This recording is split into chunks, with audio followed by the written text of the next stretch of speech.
रामपुर गांव बहुत ही सुंदर और बड़ा गांव था।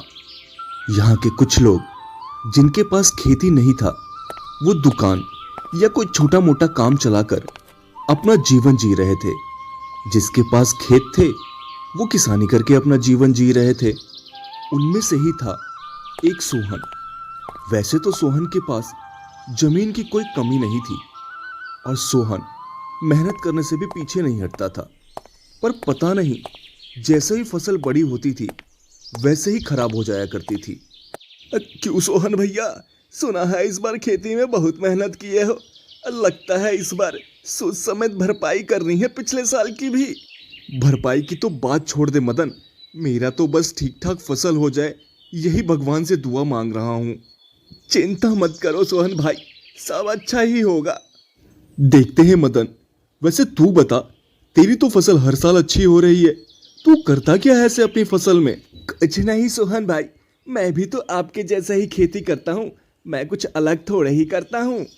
अगर तू भी मेरे जैसे ही खेती करता है तो फिर मेरे खेत की फसल कैसे खराब हो जाती है और तेरे खेत की फसल सही होती है, यही समझ में नहीं आ रहा मुझे। हाँ, सोहन भाई वो तो आप जानो क्या माजरा है। फिलहाल तो मैं चलता हूँ, पिताजी की दवाई लानी है। ठीक है मदन, तू जा, मैं खुद ही देख लूंगा।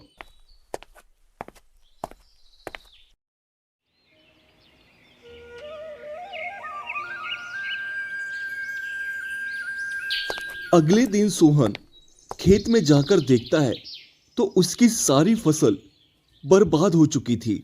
पूरे फसल में कीड़े लग चुके थे। मैं क्या करूं? जितनी बार भी फसल बोता हूं मेरी फसल में कीड़े लग जाते हैं और सारी फसल खराब हो जाती है। अब से मैं खेती करना ही छोड़ दूंगा और शहर जाकर कोई छोटा मोटा काम कर लूंगा।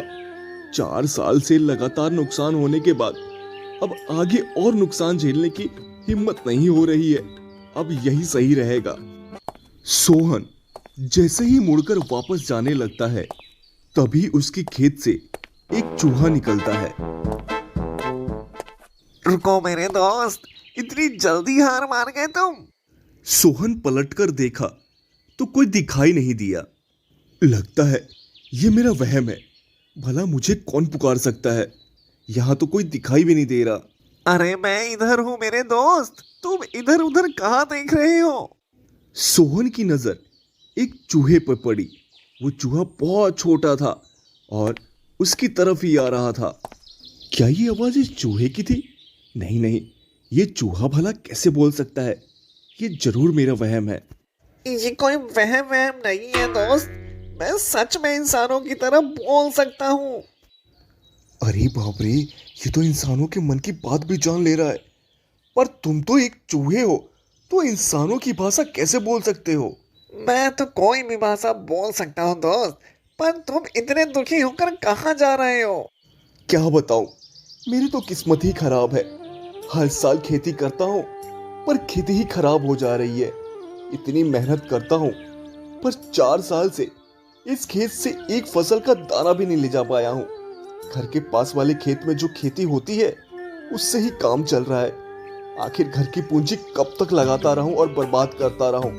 इसीलिए सोचा है अब शहर जाकर कोई छोटा मोटा काम कर लूंगा। अरे दोस्त, तुम्हारी मेहनत तो रंग लाती है, पर कोई है तुम्हारा दुश्मन जो नहीं चाहता कि तुम्हारी खेती उससे ज्यादा हो।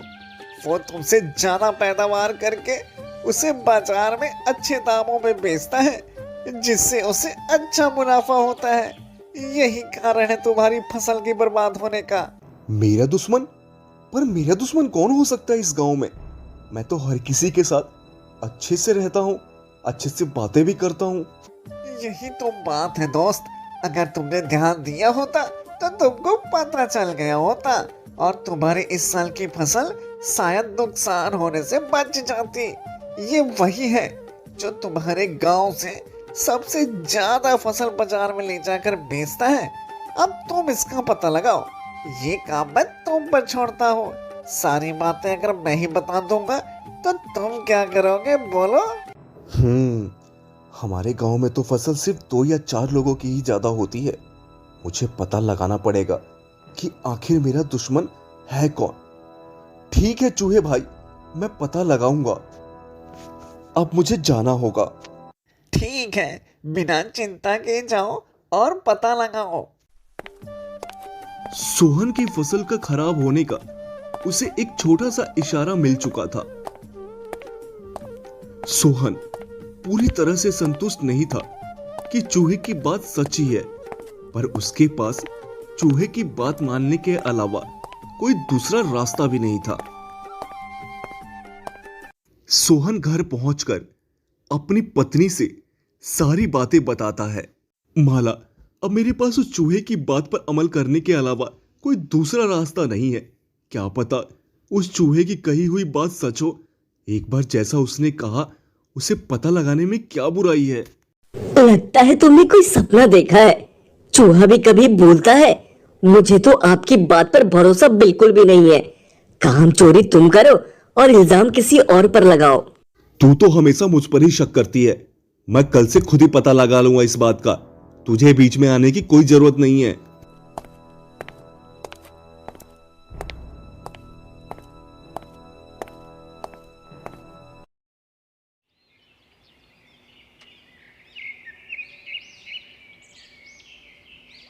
सोहन बाजार में व्यापारी की दुकान के सामने जो पेड़ था, उसके पीछे छुप कर देखने लगा कि आखिर उसके गांव का ऐसा कौन सा आदमी है जो फसल सबसे ज्यादा लेकर आता है या फसल बेचने की बात करने आता है।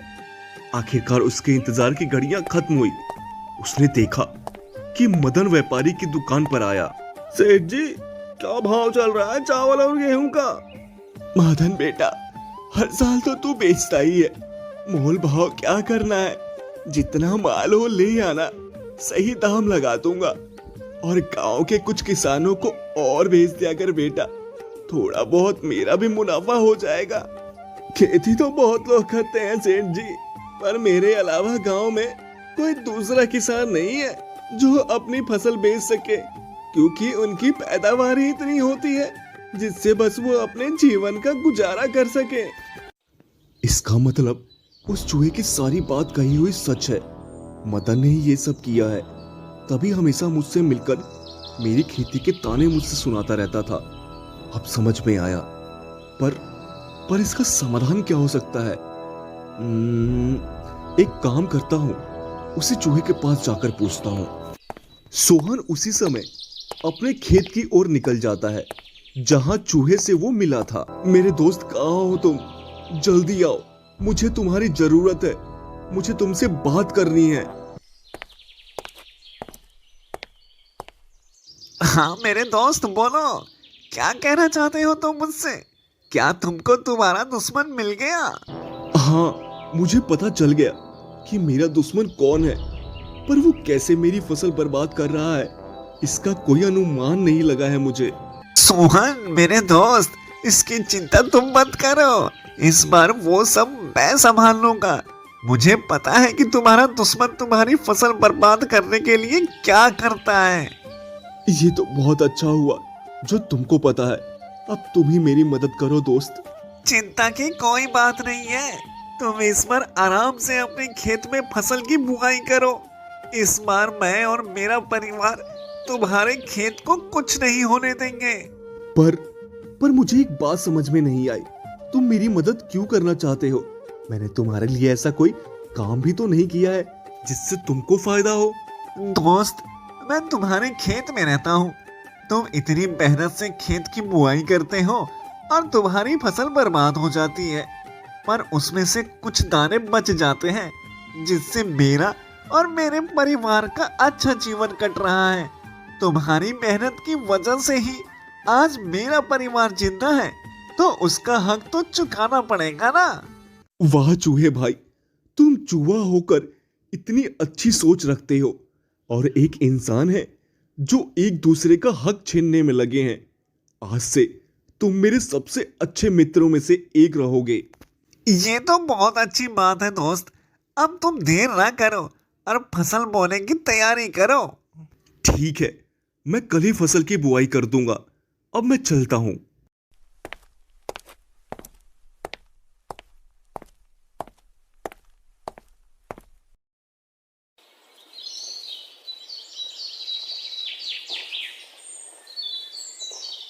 अगले दिन सोहन ने अपने खेत में फिर से बुआई शुरू कर दी और कुछ घंटों में बुआई करने के बाद सोहन चूहे को बुलाता है और कहता है, मेरे दोस्त, मैंने खेत में बीज डाल दिया है। अब सब तुम पर छोड़कर जा रहा हूं। मैं चाहता हूं इस बार अपने दुश्मन को हरा दूं। ऐसा ही होगा, बिल्कुल ऐसा ही होगा दोस्त। तुम जाओ और इस फसल की देखभाल अब मैं करूंगा। सोहन वहां से अब घर चल देता है। कुछ महीनों बीत गए। धीरे धीरे फसल बड़ी होने लगी और महीनों बीतने के साथ साथ फसल तैयार भी हो गई। अब फसल काटने की बारी थी। तभी मदन अपना काम शुरू करने के लिए सोचता है। चलकर सोहन के खेत में दवाई डाल देता हूँ, जिससे इस बार की फसल उसकी खराब हो जाएगी और बाजार में मेरी वाहवाही फिर से हो जाएगी। मदन ने सोहन के खेत में दवाई डाल दी थी। दवाई के दाने खेत में गिर चुके थे। चूहे ने पूरे खेत के परीक्षण किया तो पता चला कि पूरे खेत में दवाई पड़ चुकी है। नहीं नहीं, ये दवाई मैं अकेले खत्म नहीं कर सकता। मेरे बस का तो ये बिल्कुल भी नहीं है। मुझे सबको बुलाना ही पड़ेगा। चुन्नू मुन्नू आ जाओ साहब, कीमत चुकाने का वक्त आ गया है।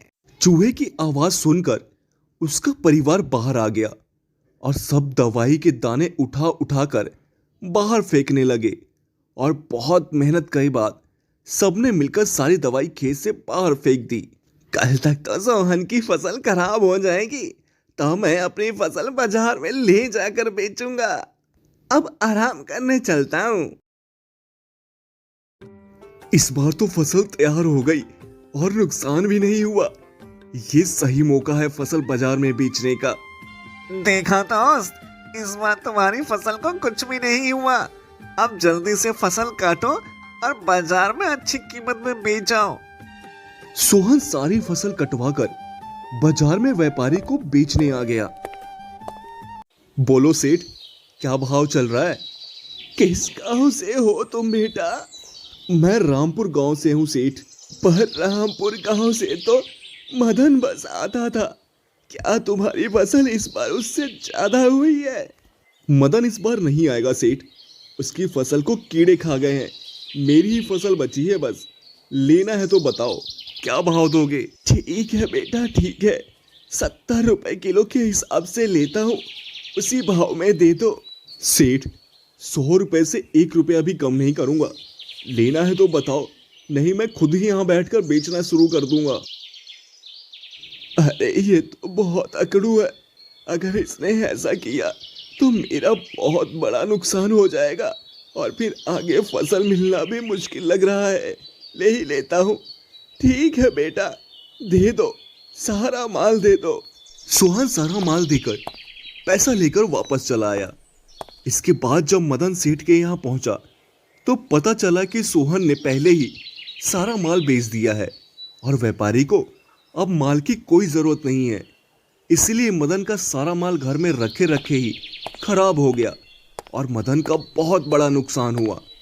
इस तरह चूहे की मित्रता ने सोहन का मुनाफा कराया।